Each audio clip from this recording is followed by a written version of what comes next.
ते झाला नाही तर झगडा कसा झाला काय झाला तर झाला तुम्हाला सांगतोच पुढं ब्लॉकमध्ये. तर काय म्हणता बोटीवाद जातो तर आपल्या कॉलेजमध्ये दरमचाल नेऊन सोडतो नेहमी आपलं महात्मा फुले कॉलेज झालं. गेलो डायरेक्ट डेपोत गेलो, बसलो बसमध्ये बसलो ना निघाली बस निघाली. तेवढे झाले कंडक्टर काका त्यांनी पाचगीच दाखवली ना गेलो समोर गेलो तर आलो डायरेक्ट मोर्शी पाहिली तसं बोंगे गेलो डायरेक्ट कॉलेजमध्ये गेलो. ते म्हणे आपल्याला ब्लॉकमध्ये घेऊन गेलो. ब्लॉकमध्ये घेतलं देईल ना अक्षदा आम्ही सर आपल्याला बी घेऊन घेऊन आज घेतलं नाही. तिथून निघालो मग आम्ही सगळेजण इकडे कुठं चाललो काय चाललो तुम्हाला सांगतोच पुढं.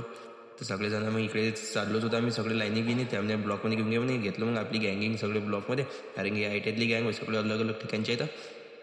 नाही गेलो मग दुर्गड हे गाव आहे दुर्गड. पाहिला नसेल तर पाहून घ्या बाकी इथं काय नाही त्याला सांगतोच तुम्हाला.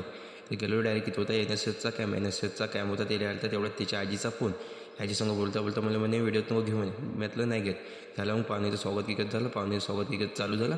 कार्यक्रमाची सुरुवात झाली. फोटो काढणं हे ते झालं फोटो सगळे काळकूड झाले. तेवढ्यात मग कार्यक्रम निपटला. पण यांनी आपल्याला काहीच नाही दिलं. मग तिथून निघालो आम्ही सगळ्यांना ITकडे आलो. इकडे जेवण खाऊन केलं ITत येऊन.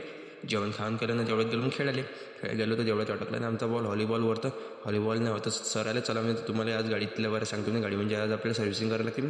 केलं मग गाडी सर्व्हिसिंग करायला येईल त्याच्या आप्पाजीचा फोन. आपल्या फोनवर बोलता झालं वरतून टाकलं. आपण पाणी टाकलं तर भेटू पुढच्या ब्लॉकमध्ये.